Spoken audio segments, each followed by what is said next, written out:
कर्मण्येवाधिकारस्ते मा फलेषु कदाचन मा कर्मफलेषु कुर्यात् संगोऽस्ते कर्मणि। भागवत गीता अध्याय 2 श्लोक 47। अर्थात तुम्हारा कर्म करने में ही अधिकार है, लेकिन उसके फलों में तुम्हारा अधिकार कभी नहीं। इसलिए तुम कर्म फल के हेतु मत बनो और ना ही तुम्हारी अकर्मण्यता में आ सकती हो। नमस्कार दोस्तों, स्वागत है आपका हमारे YouTube चैनल पर। आज हम श्री कृष्ण के एक महत्वपूर्ण उदाहरण पर चर्चा करेंगे, जो कि हमारे जीवन में सही मार्गदर्शन प्रदान करता है। श्री कृष्ण इस श्लोक में हमें ये सिखा रहे हैं कि हमारे जीवन का मुख्य उद्देश्य कर्म करना है और हमें फल की चिंता किए बिना अपने कर्तव्यों का पालन करना चाहिए। इस श्लोक का गहरा अर्थ है और ये हमारे जीवन में बहुत ही महत्वपूर्ण संदेश देता है। आइए इसे विस्तार में समझते हैं। और सबसे पहले कर्मण्येवाधिकारस्ते का अर्थ है कि हमारे पास केवल कर्म करने का अधिकार है। इसका मतलब ये है कि हमें अपने कर्तव्यों का पालन करना चाहिए, चाहे वो कितना भी छोटा या बड़ा क्यों ना हो।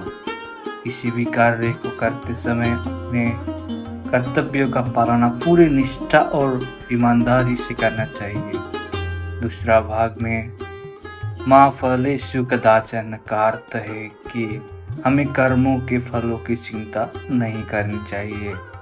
फल की चिंता करने से हम अपने कर्तव्यों से विचलित हो सकते हैं और ये हमारी ऊर्जा को नष्ट करता है। हमें केवल कर्म पर ध्यान केंद्रित करना चाहिए, फल की चिंता नहीं करनी चाहिए।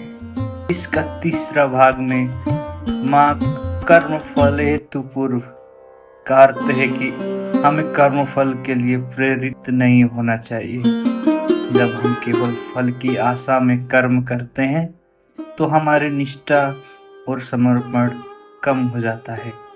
इसीलिए हमें अपने कर्म को ही अपना ध्येय मानकर काम करना चाहिए।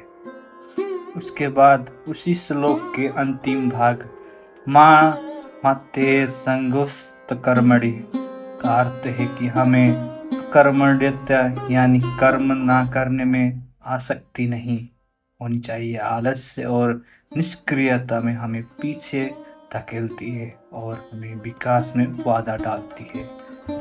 हमें हमेशा सक्रिय रहकर अपने कर्तव्यों का पालन करना चाहिए।